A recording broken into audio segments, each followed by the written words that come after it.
I don't love sports. Not really surprised for a guy who sits on his ass to read manga all day, and even with this immaculate physique of mine, I never found the drive or joy to enjoy sports. Basketball was probably the one I enjoyed the most and I did for the longest. I watched a lot in my hometown, not because I loved it, but because there was nothing else to do besides sitting in the Macca's car park. And I only really wanted to try because as a 90s kid, like Mike and Space Jam, that's pretty much it. But since migrating to the Manga Nation, I've been wondering if I could maybe try and read a sports manga, despite the fact that they don't have this thing called motion. I was just curious to try, but which one should I start with? Well, when I started reading a lot of seinen, I had gotten to read Vagabond. And when I learned more about its creator, Takahiko Ino, I was shocked to learn that this man had created not only one of the greatest samurai manga of all time, but also one of the greatest sports manga of all time. So after this revelation, I began to wonder how a man was able to create a period drama of a samurai trying to find inner peace, but before that, basketball. It just doesn't seem to add up. So I chose the Shonen Slam Dunk to be my relaxing manga when I hop in bed and get all snug. Again, my expectations for sports manga are pretty low. I figured it would be like the squeaking of the shoes and the ball just bouncing around, and maybe if it got interesting, maybe some really hype over the top moments of slam dunking and the basketball literally being on fire. But to my genuine surprise, Slam Dunk was more like...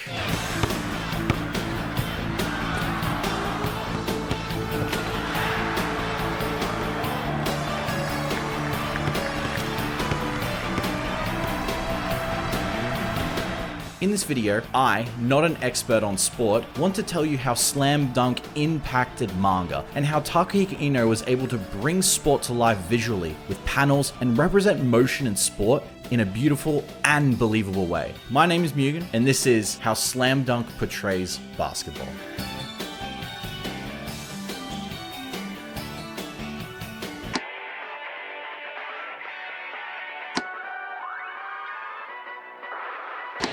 Stockton on Harper, out to MJ for three.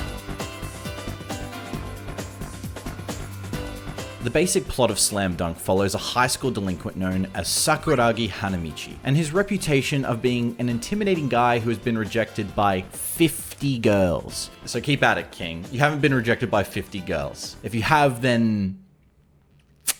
try men? But Sakuragi one day meets Haruko, a girl who is not intimidated by his size and demeanor. In fact, she wants to know if he is an athlete who enjoys basketball. To impress her, Sakuragi expresses his love for sports and his knowledge of the game. Despite knowing nothing, not anything at all. He doesn't know the rules, he doesn't know the positions, the players, he doesn't even know what a slam dunk is. And if you are not a pro athlete like me, the slam dunk originated... I'm kidding, no origin story. You slam the ball through the hoop, and it's hype as fuck. Even though he has no skills, Sakuragi tries the slam dunk. And this is anime, so of course he nails it. Although, Haruko still sees potential, and to capture her heart, Sakuragi makes the bold decision to join the basketball team and become the best player on the team, as he is a genius, a tensai. You'll hear that a lot. His conflict is overcoming the grind of learning all the basics of basketball and to make sure he can show off to Haruko, because the one she actually has a crush on is on the same team, and he is the ace of the team, baby, Rukawa Kaede, a heartthrob who only cares about becoming the best. Women? Get that shit out of here. We want bowls. Basketballs, baby. Led by the team's captain and Haruko's older brother, Akagi, new players eventually start to join the roster. We have Miyagi and Mitsui, and these characters all together create the lineup of the team, the star-studded players of Shohoku, who are ready to grind, train like hell, and get to the National High School Championship. If you have experienced a lot of shonen and sports anime, what I'm talking about probably doesn't sound very unique or different. So why is this manga in particular so special? Well, at the time it was released, it actually changed Japan and sports in kind of a huge way. Let me explain.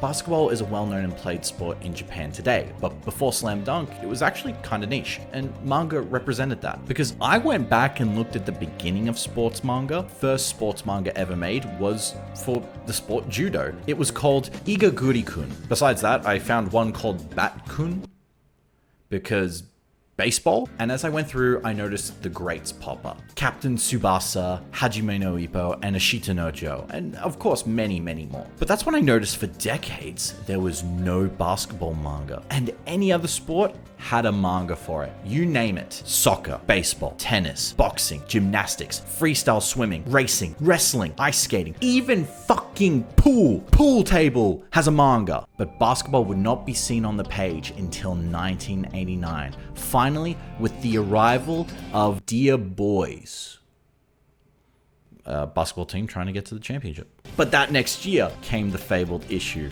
of Slam Dunk, illustrated and written by Takahiko Ino, taking his personal experience of signing up to play basketball in high school to impress girls, only to then become engrossed in the sport itself. After it premiered in Weekly Shonen Jump in 1990, it began to sell really well. At the time of recording, Slam Dunk is the 7th best-selling manga of all time, with 170 million copies in circulation since 2017. Critical reception of the manga lasts to this day, with its memorable characters, engaging artwork, and overall message of passion and dedication. It also has become synonymous with the shonen big three of the era of the late 80s, early 90s, which includes Yu Yu Hakusho and Dragon Ball, staple characters of the magazine itself. Basketball began to grow in popularity after the manga's inception, as people became attached to the sport and actually wanted to start playing. It was literally like, I watch anime, I'm going to go live in Japan. It was like that, but for basketball. People were sending letters to Takahiko saying how they wanted to have the confidence of his characters and felt like basketball was actually a good start. Since the manga's conclusion, Takahiko launched a scholarship program for 17 to 18-year-old players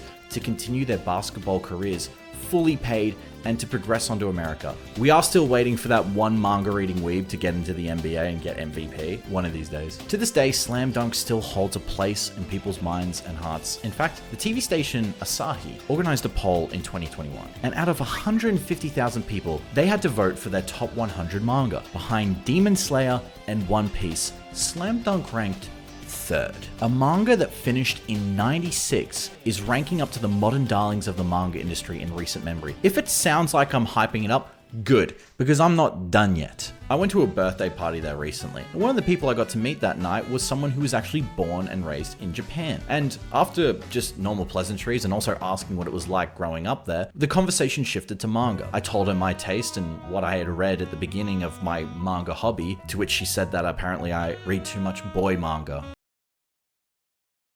But then I mentioned I was reading Slam Dunk, and I shit you not. She grabbed me by the shoulder, looked me in the eye, and said, "I love Slam Dunk."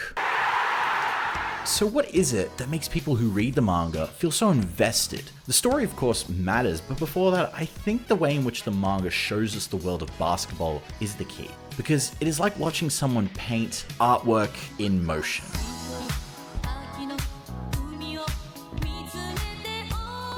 Now, you may be wondering, how can a game of basketball really be that intense when it's shown through still images? Sure, you can maybe mimic motion, but can one panel really carry the motion and speed of a player? One of the ways other mangaka achieve this is through the visual representations of elements. Look at Haikyuu in terms of heightening the sport for the sake of entertainment. For volleyball, the exaggerated physics of the players and the ball are distorted to imply the force at which the players are spiking it. Or Hinata, the main character, who is able to jump almost double the height of some players, showing this air that is flung from below the ground upwards, directing the eye, but at the same time, it's like this kid is straight out of Dragon Ball Z. Metaphors are used to imply the strength of a team or the situation in the match. Some manga and anime exaggerate way too far, almost making this seem so unbelievable and unnatural. That has become a bit of a staple in sports manga and anime, but Slam Dunk does not do any of that. Everything that is presented on the court is purely the core mechanics of what drives a game of basketball. Speed, stamina, physical defense, strategy, morale, rebounds, the convincibility of a fake out. And how Ino shows all of this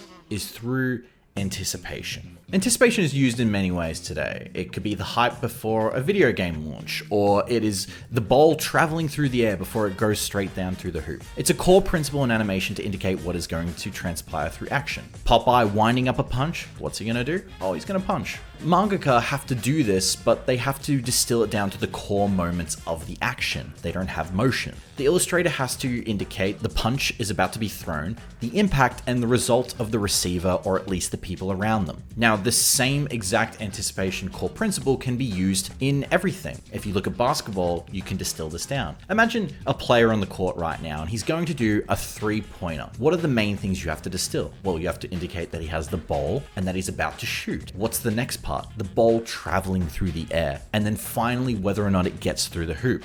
You have the build-up, the anticipation. It in the air is the most exciting moment because you're not sure if it's going to go in. Let me give you an example in the manga itself. It's a practice 3-on-3 with Akagi, the team's captain, going against the rookie and ace Rukawa. Rukawa starts speeding through the players, passing and then receiving the ball again. It's never unclear where the ball is and how he moves it. As Sakuragi watches from the sidelines, anticipation begins to build. Rukawa makes his way through the opposing team, and every panel builds the anticipation of him getting a point. As he dashes in these last panels on the right, making it through each defender, it begins to grow more. We follow down the panels, here with Sakuragi's eyes of what he is seeing, and our eyes follow down too, down the right side of the page towards the bottom. Rukawa running as he prepares to jump with motion lines indicating upward, and then to this full body panel of Sakuragi watching. Our eyes are following the whole time. The lines of motion are drawn upwards behind Sakuragi, and it follows up to his face where we see his reaction. And what do we see on the next panel? What Sakuragi sees. Rukawa is airborne with one last panel of anticipation as you catch your breath and then straight into the net. Anticipation compounds and then dunks. This being early in the manga still has style and visual elements to draw your eye, but later Ino, he just gets better at it. He doesn't just use this technique just for dunks. He does it for every point and every unique play when it's a close game. Because when it gets close, every second matters in a basketball game. Now, when you look at these panels, you might be thinking, where are all the other players? How am I meant to know where they all are and what's actually happening if I can't see the whole team? That's kind of the beauty of the manga as well. Because when you watch a game of basketball, most of the time your eyes can be drawn to the person with the ball, because they're the one who's going to initiate some form of action or strategy or tactic. And it's the same with the manga. And because of this, he's really able to surprise the reader, not showing where other characters are. Here's another late game in the manga. The team has the full roster and we're versing the rivals, Ryonan. And here Sakuragi, he's actually become pretty good at getting rebounds, so much that he's dubbed himself the Rebound King. But no player on the enemy team thinks he's actually very good, so they don't really pay attention to marking or guarding him. So when the manga panels hide him and players' locations, similar to how you watch the ball on the court, you don't realize that he's there to steal it until it's too late. He just appears to steal the ball right out of your hand or deny it when someone's running to do a layup. These panels of Sakuragi denying Ryonan in two different matches are a perfect way in which Ino, early in the manga and then later, draws your eye through the page using reactions to fill space and execute the sequence of events. He's not only using the skills of manga to hide things about what would happen in a real game and surprise you, he's also doing it in a way in which the bodies are used to draw your eye, as well as every technique you can think of. Sometimes he'll use sweat from the players to draw your eye, like how Toriyama uses ki, but he never exaggerates the sport, as he's already established it in true realism by the 100 chapter mark. But I want to show you a series of panels that encapsulate the best motion technique. Whether you're running or dunking, there are always going to be these things called motion lines. Other manga use them for the slashing of swords or other actions that are really exaggeratory. But Ino covers the players in these small batches of motion lines all over the edges of their limbs, like they're trying to shake off the ink that they're being drawn with. And it's to imply that the characters are moving every single limb of their body constantly during the game. He does not exaggerate the players' bodies or movements, he just escalates them. Comparatively, other manga like Kuroko lack the same sense of movement despite employing speed lines and eye indicators. Not knocking Kuroko, I've never read it, but that just gives you an idea of how Slam Dunk kind of changed the game. Every aspect of the panel has been considered, like it was a sideline photographer taking a picture of a famous player at an NBA Finals match. You know Ino loved basketball when drawing dunk panels or layups, as he was able to accurately reflect real-life air battles of the NBA into his work. Just comparing some of these, you can see this man knows basketball. Even our team Shohoku feels reminiscent of the Chicago Bulls, not only in their jersey colors, but also Sakuragi with his infamous red hair and rebound aggressiveness. He's very similar to Dennis Rodman. And like real-life basketball, winning and losing can be the result of many things, and that is present in the players of Shohoku and their passion to win. Slam Dunk portrays basketball realistically, not in just all the visual things I've talked about so far, but it's also the characters themselves and the passion they have for the sport, especially the expectations that players have in wanting to win every game. Sakuragi, our main character, to me, is a real breath of fresh air, because I don't read, I guess, a lot of shonen, so having someone like him is really nice. That being said, Sakuragi is arrogant, uneducated, violent, impolite, loud, impatient, schemish, a liar, and annoying. And I really like him as a main character. He is what a lot of shonen protagonists begin as sometimes. All talk and nothing to back up their words. Just some bad skill and very comedic accidents happen to them. Slam Dunk utilizes this to also build character. You can see slowly as the series continues that Sakuragi's motivation for playing slowly shifts. When he's met with a challenge, he takes it head on, regardless if he can or cannot do it. He just wants to prove himself, and this feeds his drive. When playing in his first practice match, Sakuragi is sent in to distract the enemy team and surprise them. He becomes very much invested that he wants to keep playing even after the match is actually finished. Sakuragi reveals himself as he plays and in quiet moments of hard work and determination. To get into the basketball team, he spent the whole night polishing basketballs and actually cleaned the court. When practicing the jump shot, he found he was beginning to have fun, got excited to improve on his form every single day. He's the embodiment of that feeling you get. You realize you just want to do this one thing. And as you learn more about it, you start to realize you're actually really good at it. Like, really good at it. Sports anime and manga always have characters who have special latent abilities that allow them to transcend the stronger teams against the odds because of all the incredible things they can do that are so OP. And of course, that one team member who's basically the Sasuke of the group, who they know is going to lead them to a championship. And even though Rukawa seems like that guy, he's not. And sports isn't really like that. Except for the Bulls, that's kind of true. But this manga shows Sakuragi doing the same exercises and procedure again and again, so that when it comes time to play in a match that matters, he can finally show off what he has been working so hard for. There is no unlocked hidden fox inside him, no lightning shooting from his eyes, and despite calling himself a tensei, he is not a genius. When he fails and loses, it hits hard because he has never cared or been so passionate about anything before in his life. I know we can all relate to this. So when the losses are that bad, the wins are like you can breathe fire. There are moments I'm sitting here reading it and I am jumping out of my seat. Sakuragi starts to understand his other teammates and their wish to win and reach the nationals and their reasons why. Moments between Rukawa and Sakuragi also show that there is a chance for this team to beat the odds, not because they are special or because they're the chosen ones. It's because they are strong and they chose not to lose, despite everyone thinking that they wouldn't amount to anything. Everyone on the team without basketball would be in a worse place, especially Mitsui, living the life of a real delinquent criminal, smoking, skipping school, quitting smoking, and starting to vape. It's not flavored air, guys, it's still as bad, but returning to play basketball as it gave him direction, an outlet, and a place to be himself, something that he can invest himself in. You'll start to see that while Slam Dunk has the premise of the team wanting to reach the nationals and win the championship, it is almost not about that at all. And it kind of never was. It's about passion. Passion for the thing you love doing. And I may not be a sports guy, but passion in this manga and the passion for the sport that made this manga was clear to me, and it spoke it so fucking well. When I finished reading Slam Dunk, I actually made a community post. There was one person there who actually said that they were a sports guy and that they got into reading manga because of Slam Dunk. And maybe it can do the opposite for me. Well, if it can nearly get all of Japan to give it a go, why not?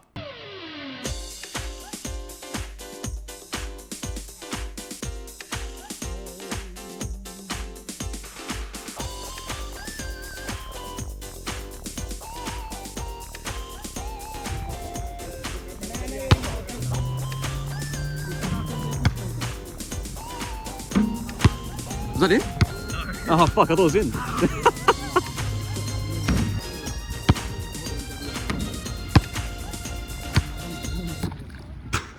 Hell yeah.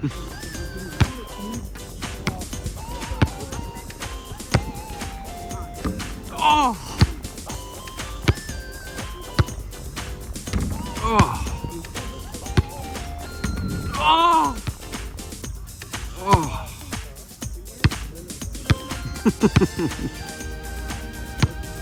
Oh. Oh. Oh. Oh. First attempt.